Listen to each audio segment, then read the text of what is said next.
All right, this is Gabby and Justin from After This Whole Podcast. It was really long, and so we cut it in half, and the next half we'll release next week, so you can come back. It's a really fun conversation. Hopefully it's got your mind going. You probably have a lot of questions. Send in questions you have. They might get answered in the next week's podcast, but that's okay. Send in your questions to youth@woodlandschurch.org, and then next week get ready for the second part 2 of that episode where we keep talking more about spiritual beings, get into some weird stories. And yeah.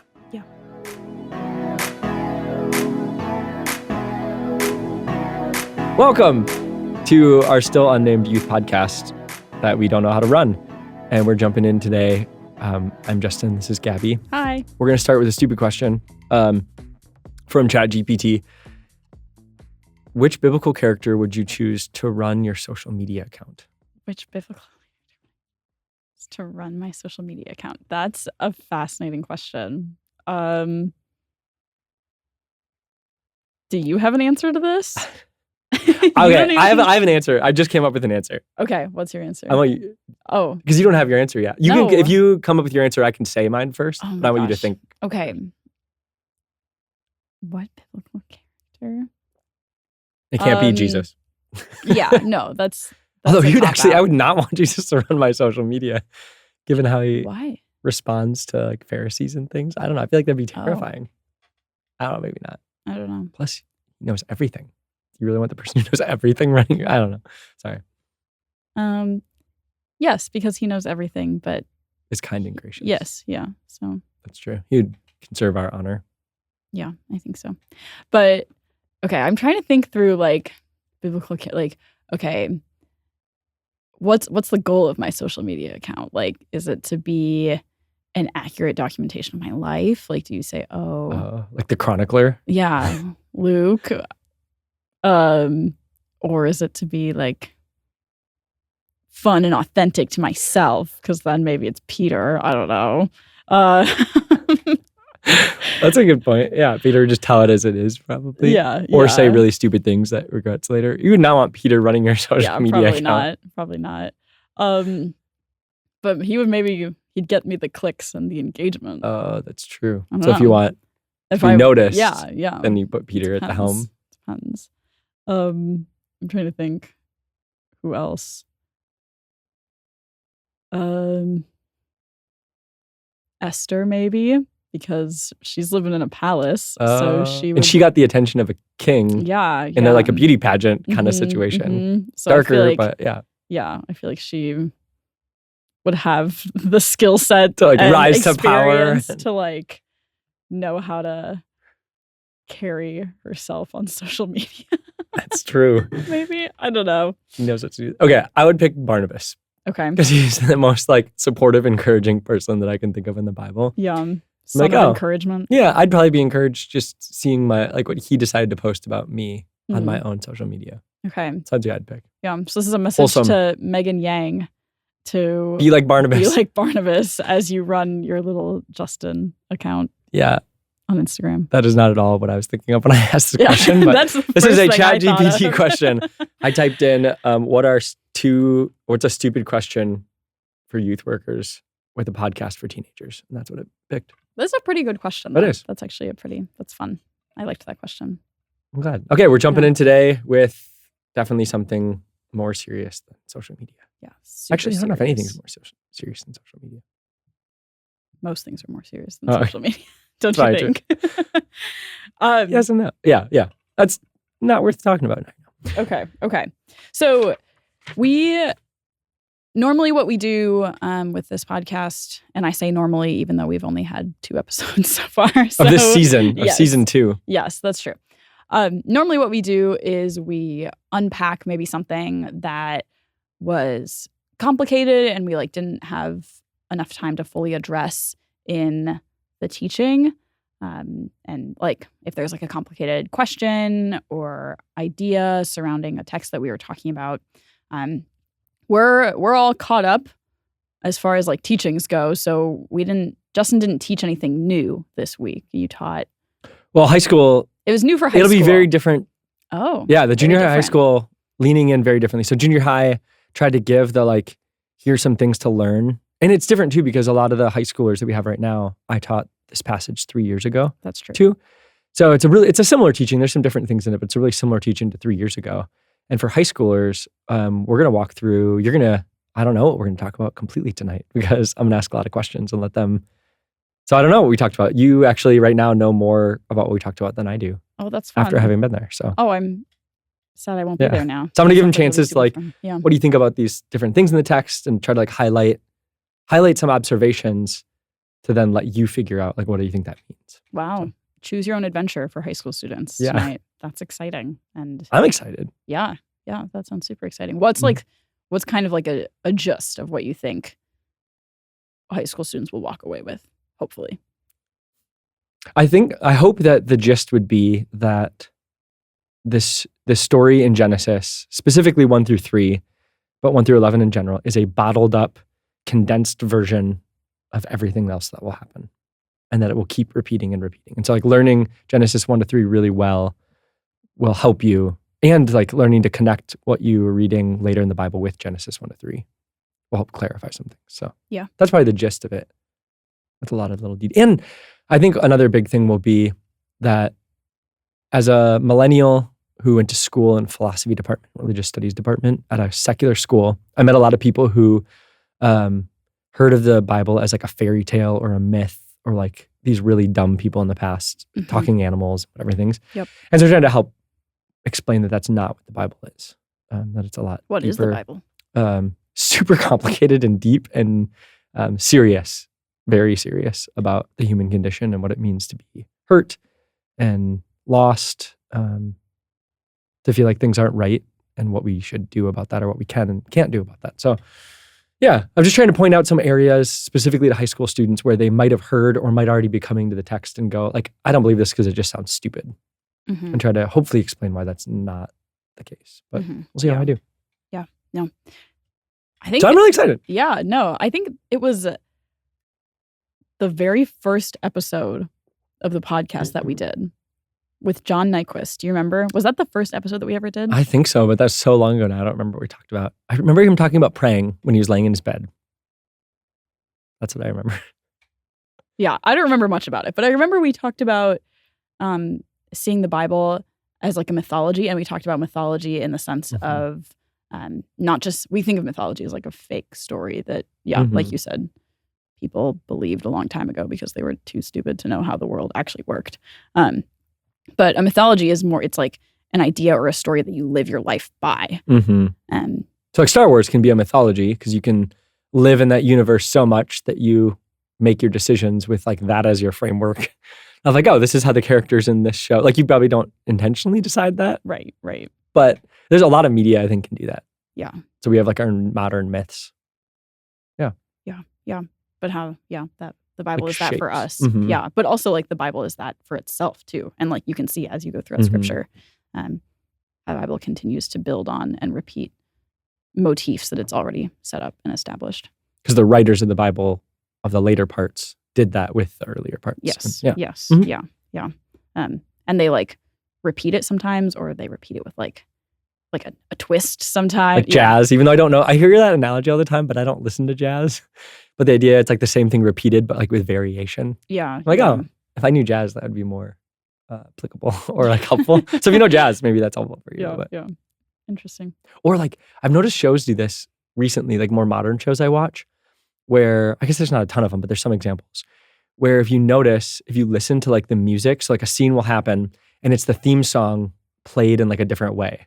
So maybe there's a sad moment and it'll take the theme song and it'll be a womp womp version of the theme song. Yeah. And so it's it's riffing on the theme song, but in a different note or a different tune to it. And I feel that's what the Bible's doing over and over again. Yes. Or musicals do that too. A reprise of a song. Yeah. And I don't know anything about musicals either. You don't know anything about musicals? Not really. But I believe you. And albums do that. So you don't like Hamilton? I've never listened to it. I think I'd like it, but I haven't watched it or Okay. I'm just being dumb.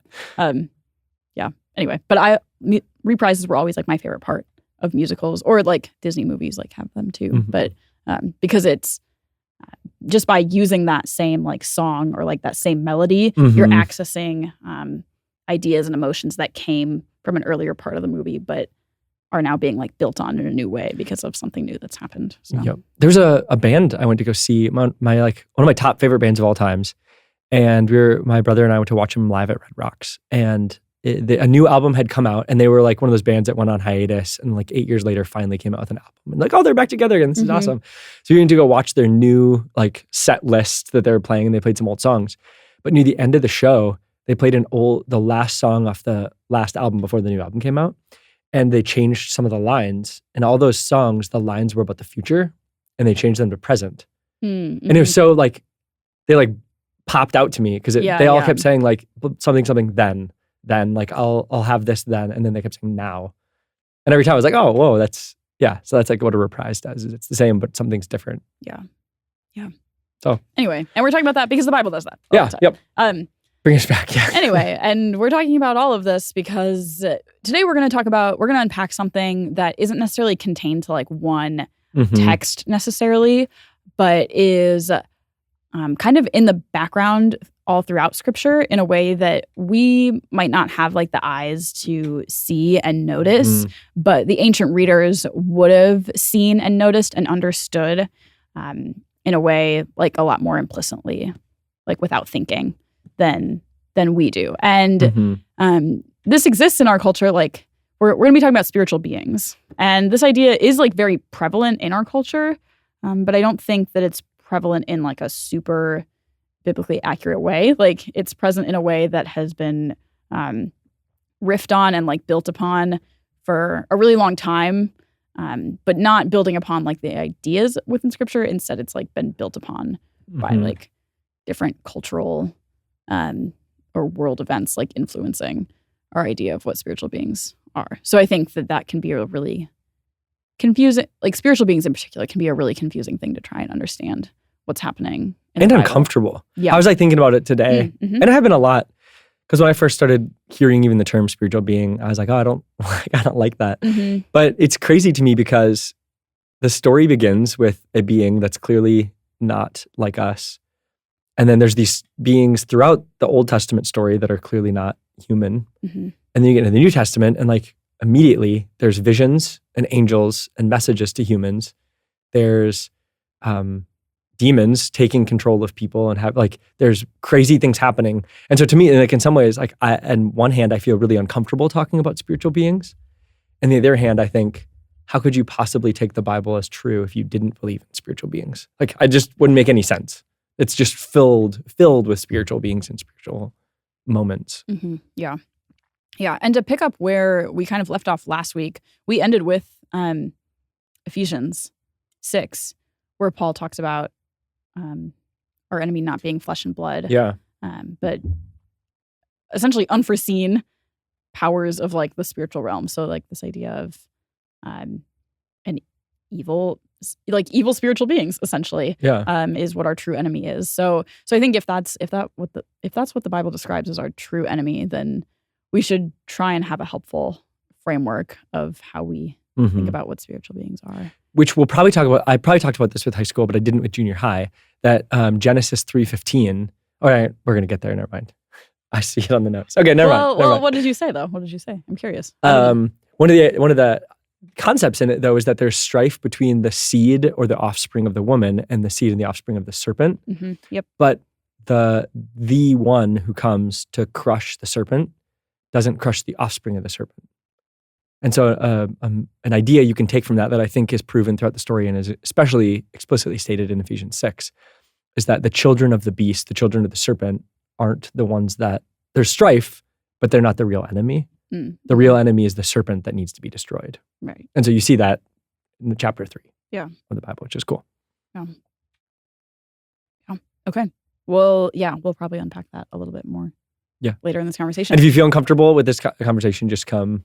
We'd love to talk to you. That'd be fun. Or send in a question. I don't think we have any youth@woodlandschurch.org. If you send in a question, no one sent in any questions because nobody knows how to find it. Except for Jet, who asked if he could be on the show. That's true. Did he ask that from youth group or from listening? I think from listening. Oh, Jet. Because he sent a text. Yeah. He asked if you could be on the show, Jet. I don't know if you're watching. We filmed don't know how to during school days. So we might have to reevaluate that. But or do special podcasts where we bring in some people. And maybe we can do like a special Q&R and we bring some students in. a guest or two in. And they could even read the question. Like, Yeah. That would be cool. That'd be super fun. Yeah. So if you have questions about things that we've been talking about, or maybe you have a question about something that we haven't talked about. Yeah. That's maybe related to some of the things or ideas. Write it down, send it in. We'd love to hear from you. All right, let's bake some noodles. I feel like Let's bake some noodles. Yeah. Okay. We're just gonna. Yeah, let's jump in. So what I want to start with is a Hebrew word, which is Elohim. It's spelled Elohim, but has like actually a bunch of accents and stuff on it.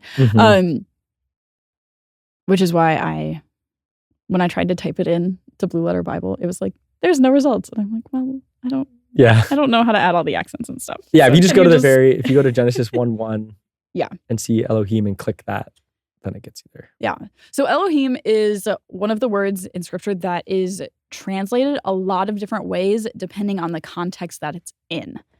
So what we're going to do is I kind of have like a survey of a few different passages in scripture where the word Elohim is used, and we're just going to spend some time looking at those passages, seeing how it's used, and try and kind of develop an understanding of what the word Elohim means and kind of what's happening in these passages. And hopefully that will help us get an understanding of kind of spiritual beings and the different roles that they play throughout scripture. So do you want to start? Sure. Genesis 1:1. Yeah. Can you read that for us? In the beginning, Elohim created the heavens and the earth. Should we just use Elohim every time instead of whatever it translates it as? Yeah. And then we can kind of work our way to what we think the definition is. I mean, the translators have done that work for us, but in a lot of ways. Yeah, that's true. But yeah, so this use of Elohim here hopefully is super obvious if you were at my teaching 2 or 3 weeks ago, depending on how old you are. But here it's translated as God, and God as in like capital G, God, like the creator of the universe, the world, everything that we know as it is. I don't know. Do you have any thoughts on that? My thoughts are just that that's only if you know what God we're talking about. Yeah, that's true. Like we come to this with a belief that the Bible is the only ultimate source of truth. And that God is, like we come to it already with God being, we'll talk a little bit about his name and stuff later, but God being the God revealed in the Bible and ultimately in Jesus. But if you were somebody who, say you were a Hindu and you stumbled upon this book in a bookstore, imagine a world, I don't know, you're in India or some Eastern country and a Bible's in a bookstore and you don't, I don't know, for every reason you don't know what it is, and you stumble upon it and you open it up and said, in the beginning, God created the heavens and the earth. What would be your question? Mine would be, what God? Yeah. Like, which God is it talking about? Because Eastern religions specifically don't have necessarily a God that they would say that this is. They have names for their God just like we do, actually. So it's a generic term for a God. And I think an ancient reader probably would have, they would have known based off the context that they were hearing the story in, but that still brings up that question. In the beginning, God created, Elohim created the heavens and the earth. Which Elohim did that? Okay, I'm going to ask you to pull up this verse then. That An extra one? An extra one. Yeah. Do you want to pull up Genesis 14:18? And we're using our computers instead of physical Bibles because these let us access the Hebrew that it was written in, which is nice. We're both Hebrew scholars. No, just kidding. No. I've taken some Hebrew. I know a little bit. So we won't really get into the context of what this verse is, which is normally you should get into the context of what verses mean. But this is just for maybe to help answer that question of which God. Because this is the first time, like a Genesis 14? Yeah. Oh, okay. Yeah. Verse what? 18. Oh, 18. I was on 8. I was like, I don't see any. Oh, okay. No, that makes so much more sense. Sorry. There's like a list of kings. I'm like, okay. Yeah. There we go. Verse 18. That makes way more sense. Yeah. Do you want to read that for us? Give me. Oh.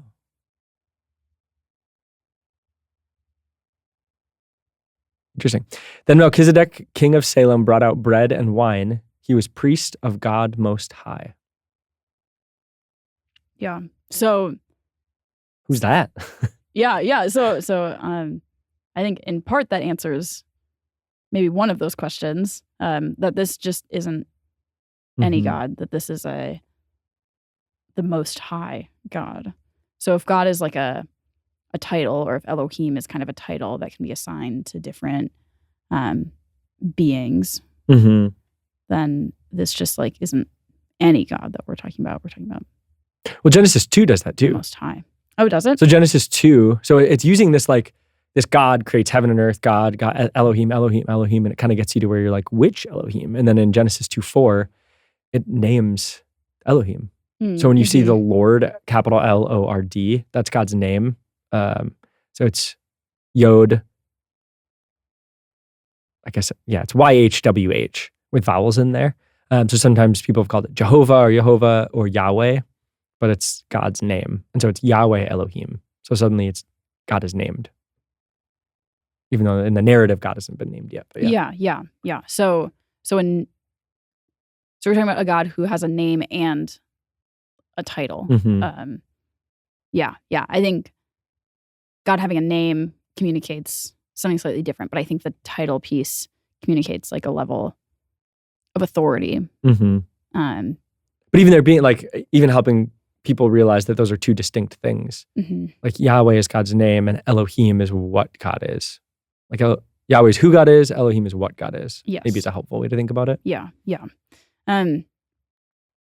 Okay, so that's kind of how Elohim is used when it's talking about God, maybe with the framework that we would think of. Like when we think of God and who he is in the context of the Bible, Elohim, maybe Elohim with like a capital E is maybe like a helpful way to think about how God is addressed, and like a category of who he is. But Elohim is used lots of other ways throughout the Bible too. So do you want to pull up, or I can pull this one up? I've been making you pull them. No, I don't mind. It's fun. I'm going to pull it up anyway. So Okay. Exodus? So this is Exodus, and this is chapter 20, and it's verse 23. So this is from the 10 Commandments, which a lot of people are really familiar with. Oh yeah, quick pause here. Sorry. So if you want, there's a website called Blue Letter Bible, and they have an app. Yep. If you go on that app or the website, I have the app. I use it pretty much anytime that I'm doing anything. You can click on it and you can actually see the original language. I'll warn you, it's going to seem crazy right if you don't know the languages really. But just so if you ever wanted to go access that and find the words. Yeah, it's not super user friendly too. Like it'll take using a little bit before you get used to how it works. Yeah. But it is really helpful once you know what to look for. So this is Exodus 20 verse 23. No, this is not verse 23. This is Exodus 20 verse 3. Oh, verse 23 has. Oh, they both have it. Okay. Oh, yeah. That's funny. They both have it. But 3 works as well. Yeah, 3 works too. Okay. You shall have no other Elohim before me. So this is Elohim being used in a very different way than Elohim was being used in the last few verses that we talked about. Because here it's not being used to describe like the true God, creator of the universe, Yahweh. It's being used to describe a God, quote unquote, that you're not supposed to. Even the quote unquote is part of this though, isn't it? Yes, yeah. Yes. No, totally. And we'll get to even more explicit examples of that. But no other false gods, essentially. And false gods, I think the question that comes up that we have to wrestle through and think about is, does false gods mean a God people think exists and doesn't? Or do false gods mean a spiritual being that isn't actually the ruling spiritual being? Yes. Like I think if that doesn't make sense, there's one way of seeing lowercase g or like quotes gods in the Bible, and you can see that and say, oh, like they think that God exists, but that's not actually, there's nothing there. It's fake. It's not a real God. It's not a real anything. It's just a statue made up.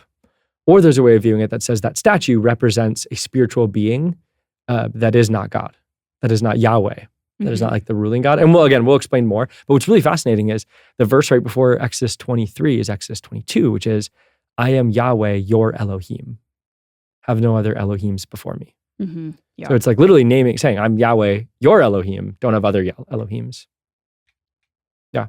Yes. Yeah. Fascinating. And that becomes one of kind of the central conflicts of the Old Testament is the Israelites attributing worship to not just like a God that they like make up, maybe. Usually. I don't think there's examples. There's maybe an example. I guess it's probably never clear.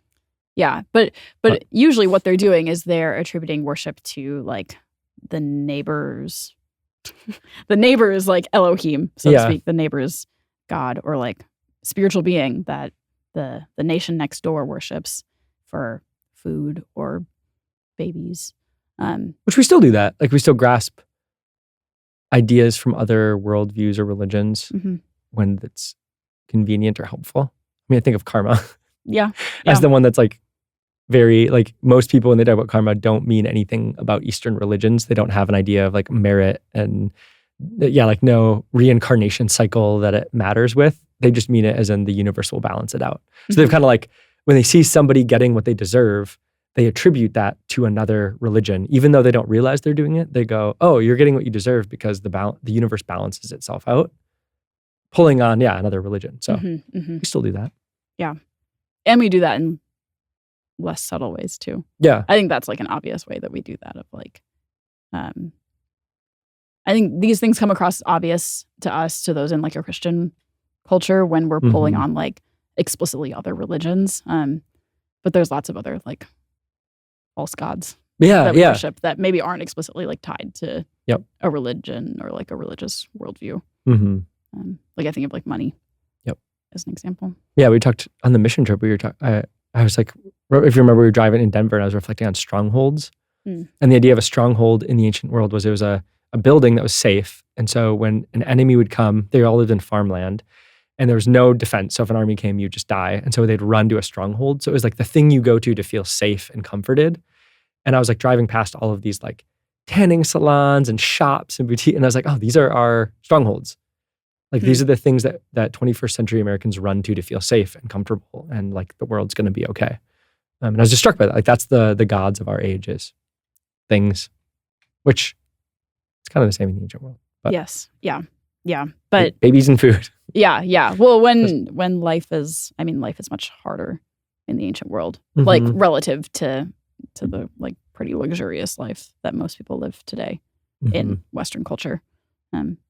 We need like, we all want solace for our inner turmoil. Yes. Well, they wanted solace from their like external turmoil. Yes. And food and children were the ways to secure that. And today we have lots of different ways to secure that are not good for us. Yeah. Anyway, that was super tangential. But I think to connect it really explicitly, that is to say that like when there's like a spiritual force behind those things that we like choose to engage in worshiping with. And that's why, again, in Ephesians 6, Paul talks about our enemy not being flesh and blood, but it's these like spiritual forces that essentially pull us away from worshiping the true God, true capital E Elohim, the like ultimate spiritual being with like actual power and authority over everything. And instead, when we worship these like lesser gods, these lesser like spiritual beings, Elohim is the word the Bible would use to find safety, security, comfort. Yeah. I don't know if you have thoughts on that. No, yeah, let's keep going. Okay. I mean, I have some, but I think it'll get fleshed out as we go. Just to tie that in really specifically. Yeah. But okay. The next one is in Psalm 8. Psalm 8's crazy. It's crazy. Yeah.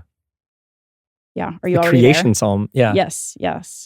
Yeah. So this is the psalmist in Psalm 8 is reflecting on, meditating on, maybe you would say, the creation narrative and what happens in Genesis Look at that. Strongholds show up. I didn't even plan that. Oh, wow. Great. Look at Psalm you go. 8 too. Yeah, specifically Genesis 1. And is, essentially reflecting on and poetically musing on what God did and praising God for it. So do you want to read, why don't we just read the whole thing? Yeah, I was going to say, there's a lot in Yeah, this. because I have a circling back to, maybe I don't. But yeah, just read the whole thing. Okay. Yahweh, I want to, is Lord, our Lord. That looks like Yahweh, our Kyrios. Or Kyrios would be Greek. What? Sorry. Oh, Adonai. There we go. Yahweh, Adonai. That's another word that maybe people are familiar with as a word or title for God. So in your English, it'll say Lord, our Lord. And hopefully you notice the capital L-O-R-D. That means it's saying Yahweh. And then our Lord, lowercase L-O-R-D. So it's Adonai. So a lot of Jews would actually just say Adonai instead of Yahweh. They wouldn't use God's name in vain because of the commandment. So Lord, our Lord, how majestic is your name. Which again, thinking of like Yahweh, our Adonai, how majestic is your name in all the earth. You have set your glory in the heavens. Through the praise of children and infants, you have established a stronghold against your enemies, which is a crazy verse, to silence the foe and the avenger. Which, if we just talk about them as we go through them, I'm like, here it is. Like we talked about baby, like children. I'm going to talk about it in Genesis. I did talk about with high schoolers, children and food. And here, through the praise of children and infants, through babies and kids, you've established a stronghold against your enemies through their praise. Like the weakest people, you've established a stronghold. That's crazy.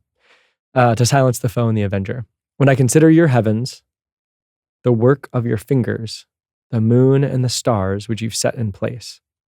Okay, so when I'm imagining all of like looking up at the sky, all the things you made, what is mankind that you're mindful of them? Human beings that you care for them. What are we, dirt beings, with all of this majesty created in the sky, which we can't see anymore because of light pollution. But if you've ever been backpacking or camping, it's incredible. We can see, you can see stars here. But it's different than like, if you've ever been, have you ever been like way out? It is different, yes. Yeah, because then I also it's like, lived in London where you could see literally that's true, none. 2 stars on any given night. So but there's like, we can see a lot here. I can't imagine like the ancient world though, when they looked up, how much darker, just how incredible it would have looked like. Totally. You've made them a little lower than the angels. What does that mean? And crowned them with glory and honor. But okay, so that was the first Elohim I wanted to flag though. I know I was gonna come You've back. made them a little lower than the Elohim. That was a very loaded. What does that mean? Yeah. Do you want to come back to that? Yeah. You made them rulers over the works of your hand. Again, still talking about humans. You made humans a little lower than the angels. You crowned humans with glory and honor. You made humans rulers over the works of your hand and put everything under humans' feet. All flocks and herds, all the animals of the wild. Does this sound like Genesis 1? The birds in the sky, the fish in the sea, all that swim the paths of the seas. Lord, our Lord, so Yahweh, our Adonai. How majestic is your name in all the earth. Crazy. Yeah. It's just Genesis 1, like repeated. Yeah. Super dense. Mm-hmm. Yeah, what's this Elohim? Yeah, so a lot of translations will translate that as angels, which is like another kind of category, I guess, of spiritual beings. Traditionally, how angels are talked about and thought about, or God's like messenger. That's what it means. Yeah, what angelos means. Yeah. That is weird that they translated angels. So angelos means messenger in Greek. So to translate, like translating Elohim, a Hebrew word, with a Greek English, it's just like a crazy, I don't know, it's just bizarre. Yeah. It's complicated. It's really complicated. Translation, I don't envy people. No. Whose job it is to translate the Bible. That sounds so stressful to me. Yeah, because again, like when you're translating from one language to another, I guess we didn't really talk about this a ton with Elohim. There's never a like perfect one-to-one translation. So if any of you are bilingual or you know another language well, you know that languages have a range of meaning. It's like our words have a range of meaning. So you can use a word and it can mean a couple different things depending on the context and the nuance. And you, as a native speaker, you just pick that up naturally. Like we're really good at knowing what somebody means when they use a certain word in a certain context. And so when you're trying to translate it, it can get really tricky because one Hebrew word might have like these multiple levels of meaning, and an English word might only grab one of them. And then it might need another word to like grab that. I'm trying to think of like, I should have prepped like a word to explain that. Yeah, gosh. There's always my go-to. I mean, I think of like, this isn't exactly what we're talking about, but I think of like idioms, where like that game that we played, Idiomatic, the other week. Now I can't even think of. Well, I'm thinking of words like that have secondary meanings that are really like cool or hot. Sure. Yeah. Or like down.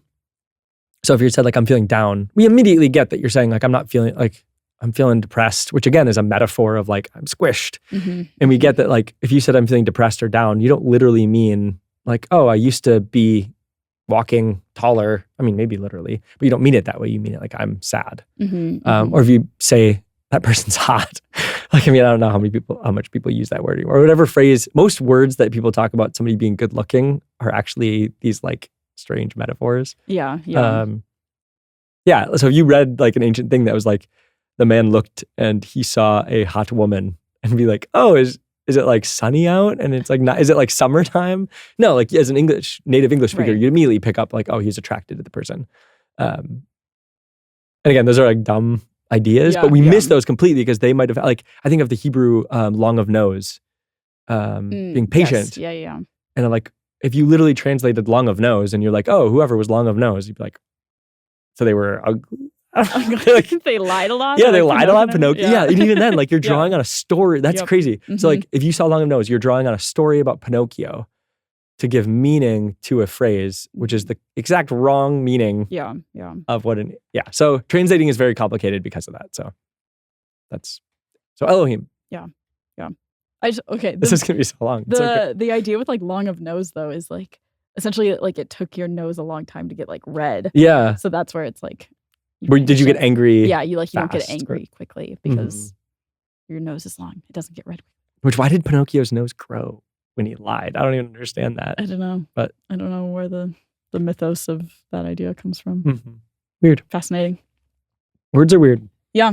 And stories are weird. Like the stories that we tell ourselves and are told are weird. Anyway, we were talking about angels. Yeah. So this word, Elohim, has a range of meaning in Hebrew. And we're trying to narrow in on that range of meaning. And in this verse, it's translated angels, which, again, think of frameworks. You use this exactly as a framework of angels. You might see this winged, beautiful, haloed creature in white robes, or you might see the biblically accurate angels, which are actually biblically inaccurate, of like weird eyes and, I don't know, craziness. Yeah. But it's the word Elohim. Yes. Yeah. And one of the things that's in this verse subtly that we maybe don't have the eyes to see is that like a lot of times spiritual beings were thought of in the context of like the stars and like the sun and the moon and all the stars that they would see at night were thought to be like spiritual beings, or at least that was like the imagery, and those were the ideas that they used. Those were like the symbols essentially they used to like talk about and think about spiritual beings. And this is like very apparent to all of you if you know anything about Greek or Roman mythology. Like, what do we name our planets? Same thing. Mars, Venus, Mercury. Like, where did those words come from? Mars, they're gods, like they're names of ancient gods. So they looked out at the sky and they saw all these stars that stayed in place, and they were kind of like the stable star, like the well-behaved spiritual beings up in the skies. But there were these wanderers, which is planets. That's where the word planet comes from, is a wanderer. And so it was like, oh, there's these things up there that don't stay where they're supposed to be because they're off like doing stuff and acting, I don't know, doing all these things. Yeah. And so they had stories about these wandering planets. So all the mythologies you've heard, Percy Jackson, all that stuff, those come from people looking up at the sky and telling stories about wandering planets, gods. Yes. Yeah. Yeah. So then with that framework, when you read, when I consider your heavens, the work of your fingers, this is verse 3 of Psalm 8, the moon and the stars, which you have set in place. What is mankind that you are mindful of them? Human beings that you care for them. You've made them a little lower than the angels, the Elohim, and you crowned them with glory and honor. So the author of this psalm is reflecting on essentially the spiritual beings that God created. the stars, the moon. Which is fascinating, that you have set in place. I'm sure there's stuff going on with the wanderers and the fallen, like a fallen angel or a fallen being. Yeah. Like God put them in their place and they're not staying in their place. I'm sure there's stuff going on there about that. But we won't dig into that right now. But yeah. And connecting that then almost like the interplay with God's creation of spiritual beings, and then how God distinguishes, and we've talked about this in teachings, we talked about this last week on the podcast too, but God's distinction of humans and giving them high honor and glory and responsibility.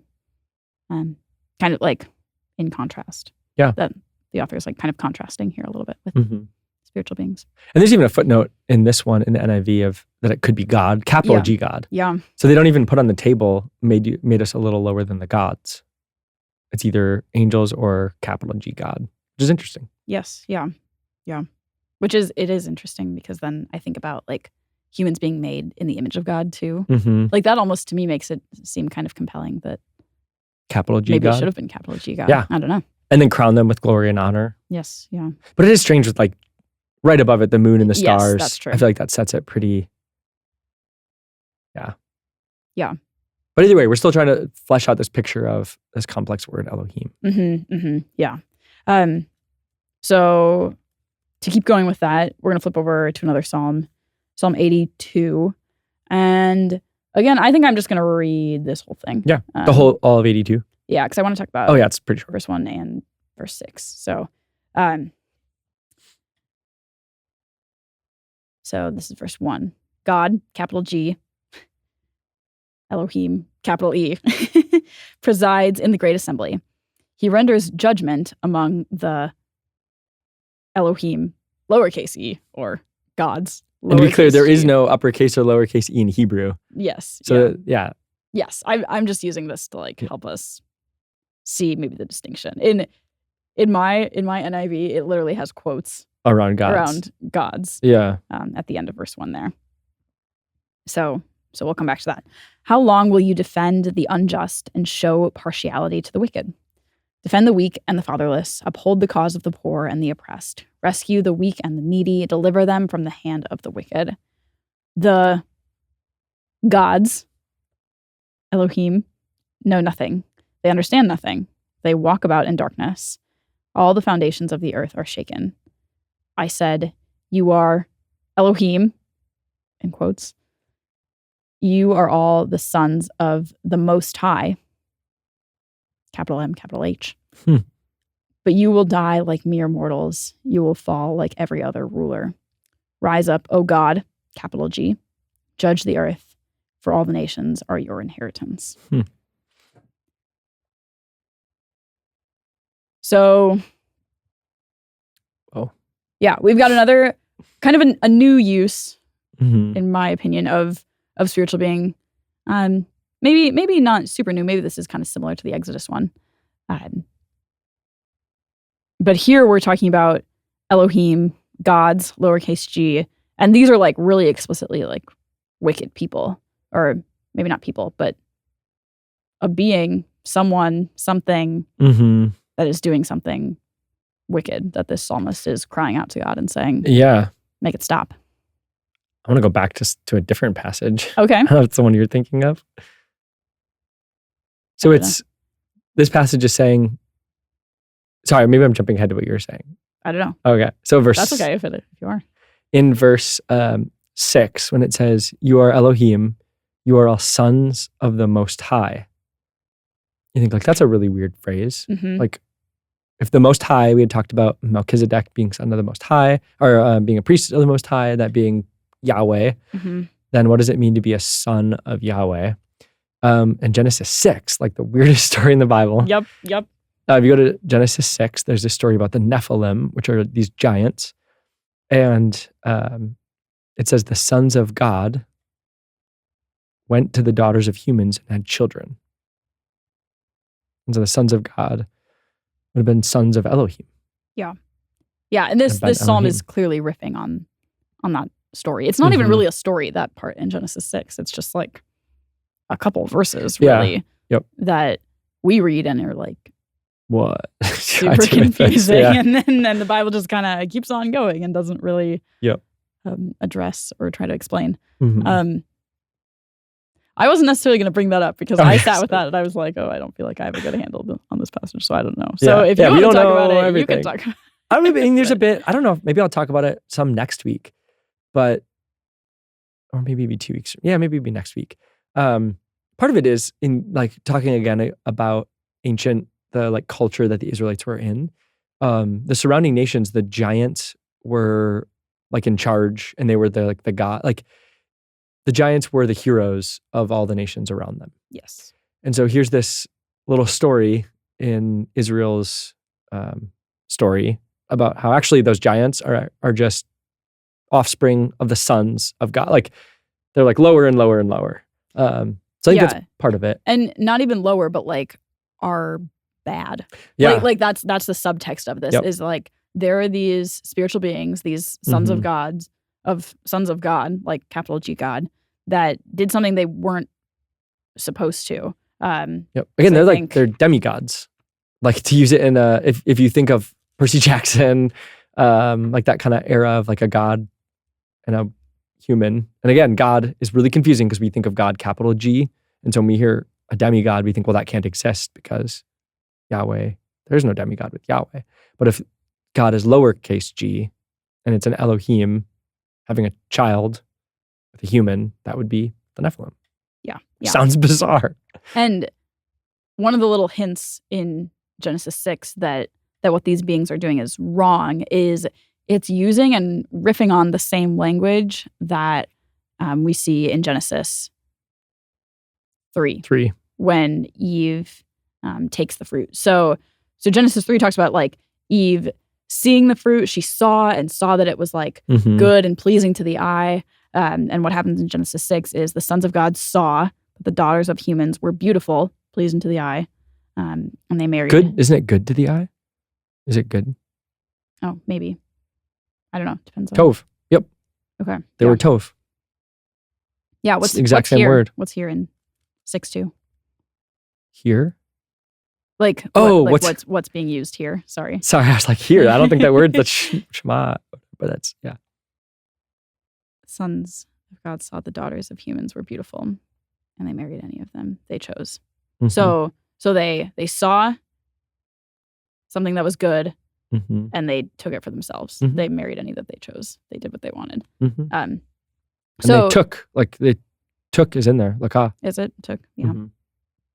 Oh yeah, that's not in the English. Weird. No. That's really weird. Yeah. So that's another thing. I mean, our English translations are really good. They're really helpful. Yep. Like I wouldn't be able to read the Bible unless it was in English. So that's a really good thing. I don't want to like sow distrust into our English translations. But sometimes because what Justin was talking about of like there isn't always like a one-to-one way to translate a word or an idea. Sometimes these things that would have been really obvious, these riffs, these themes, repeating ideas, repeating words in the original translations, the original writings, they're less obvious to us because sometimes different words are used as translations are made. And like when people are writing the Bible, oftentimes they're trying to make it readable. And because it's a whole different, like Hebrew is very, very, very different from English. Incredibly so. Like Greek at least has some similarities to English and how it's structured and things. Hebrew's so different. So if you're trying to write a story that people can read to understand the story, you need to write it in a way like I remember doubt when I was a kid and even as like a teen and sometimes college, where I would read these stories where people are talking in the Bible and I'd be like, this just sounds fake. People don't talk like this. Right. This just sounds like a made up conversation. And it took me a long time to realize, well, that's because it's a translation. And when we translate a conversation from another language, it just sounds wrong. But even like conversations from years and years ago, you know what I mean? True, like if you were to watch a period piece, and you heard characters talking, you'd be like, no one talks like this. Because no one does talk like it today. Yep. But yeah. So we're doing the same thing. And they're trying to make you be able to culture. understand it. Yeah. So when they're translating this, it's not that they're intentionally being like, we don't want them to know that it's the word took. It's that they're trying to help you understand what's happening in the story. And again, that's why there's so many different translations, is some translations value one thing over another. So some translations will, like the NLT, will say like, I want you to understand the narrative of what's happening. And something more like the NASB or RSV is going to be saying, I want you to see the word for word thing going on here. And that's just, one's not better than the other. They're helpful in different circumstances. Yeah. Because if you read a word for word, sometimes you're like, I don't even know what you're saying because these doesn't make any sense to me. Yeah. So, Yeah. I just, was surprised that it has that same, or I shouldn't be surprised, but yeah, they saw it was good. They took. Yes. Yes. So part of what's happening here is this is like essentially alluding to, similarly to how there was a human rebellion, this is alluding to like a spiritual being rebellion, essentially. Although I probably did talk to you about how Genesis 3 could be the first, depending on the chronology that you go. Right, yeah. If the serpent isn't crafty, but the serpent is wise and uses that wisdom to then deceive and do something wrong with it, then you could see that as the fall together of humans and spiritual beings. But. Yeah. And this is a continuation of that. Yes. And that's what I would probably say. This is a continuation of that, specifically with like the narrative purpose here to teach Israelites to look at these other like surrounding nations who there were these people that were going around essentially claiming to be part God, like part Elohim. Yeah. Spoiler alert. They're the people that God tells the Israelites to kill in Joshua. Yeah. Like God specifically tells the Israelites to go into a land in Joshua and to take out a certain type of people. And we think of it as like genocide in a way, but it's the descendants of the giants. Like it's the evil descendants of the giants that are like, it's wild. It's crazy. Yes. Yeah. So this is like a spiritual evil essentially at play. And not just like at play off in the spiritual realm, like separate from humans, but we're seeing this kind of merging, intertwining of like spiritual evil and human evil. Yeah. So that's part of what's happening in Genesis 6, what that's talking about there. And this psalm is picking up on that idea. Because we didn't even talk about God presides in the great assembly. You just like skipped over that. Yeah. Oh, that's fascinating. Okay. How do we not talk about that? Go for it. Elohim's in there again. Elohim is in there twice. It's Elohim presides in the great assembly. That's funny. The word for word says congregation, which just has a whole different ring to it. It's like God, has a church in the spiritual realm. God presides in the great assembly. He renders judgment among the Elohim. Yep. Yeah. That was the one I was highlighting. Oh, okay. We did. Oh, okay. Yeah. We did talk about that. Yes. So he's in this, like, there's God in a congregation of Elohim. This is the Bible saying that, It's fascinating. Sorry, I think I just skipped ahead of that because I was jumping down to the lower ones. Yes. Yeah. And I think the other thing that is fascinating to me about this psalm is it really is like clearly and pretty explicitly connecting the spiritual evil that's happening in like the mortal, like the human world, human realm, and how those kind of coincide together. Because the wickedness that this psalmist is like meditating on, reflecting on, is wickedness that Israel is experiencing. Like it's evil that's that is being like observed in the world around them, or specifically is being perpetuated against them, maybe. But it's even interesting the end of that all the nations are your inheritance, because God calls, like, the theme is that Israel is God's inheritance, and they're saying, but like actually all the nations are your inheritance, so do something, God, because these other nations there's something going on with Elohim and these other nations. Yeah. It's claiming God-like authority, but this psalmist is saying, no, that's like a false kind of God authority. Yeah.